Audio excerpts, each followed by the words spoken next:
Ito na yung finished product guys. Guys, dito na naman tayo sa probinsya guys. Dati guys, gumawa tayo ng fuzzy wire. Ngayon guys, gagawa na tayo ng bulaklak guys. Ito ako guys. Paggawa ng daisy guys. Ito guys. Ito yung fuzzy wire guys. Kailangan natin ng glue stick. Bali dito natin ipupulupot yung gagawin natin bulaklak. Ayan, pupulupot mo na to guys. Ayan.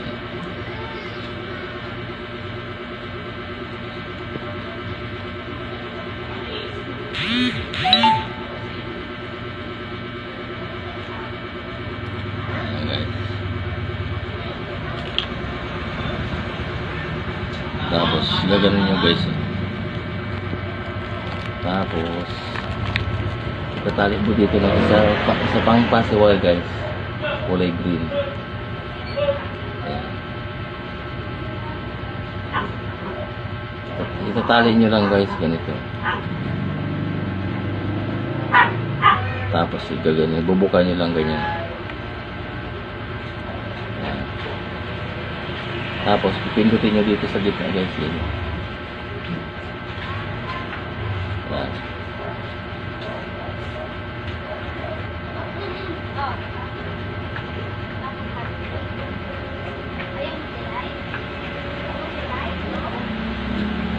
Guys.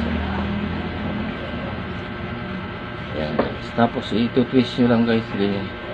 Mga dalawang ikot guys.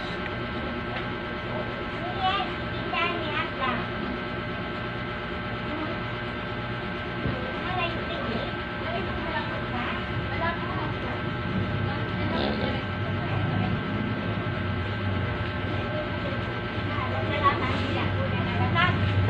Ayan guys. Tapos ganyan na guys. Handle na siya guys. Kaya ayos nyo na lang guys.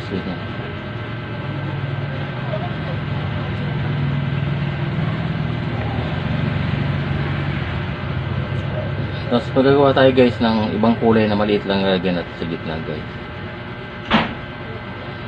Ito guys. Ganito. Ikot lang natin guys. Tayo ng panglagay sa gitna guys na maliit. Ikot nyo lang guys ganito. Pandesign sa gitna guys.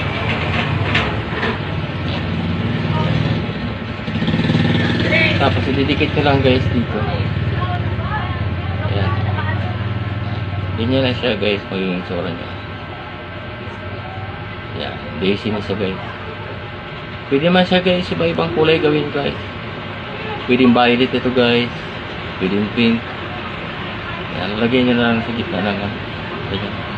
Didikit nyo lang ito guys ng glue ganito. Kailangan nyo ng glue gun guys.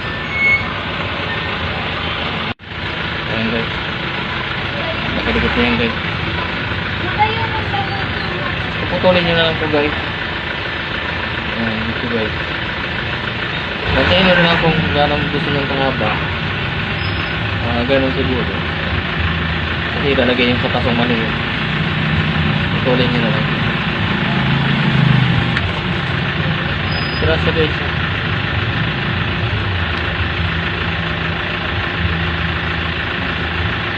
Daisy na siya na maliit.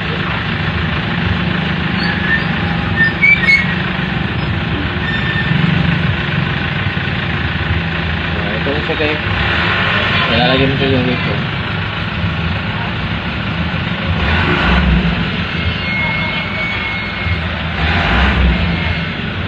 Arrange na lang guys.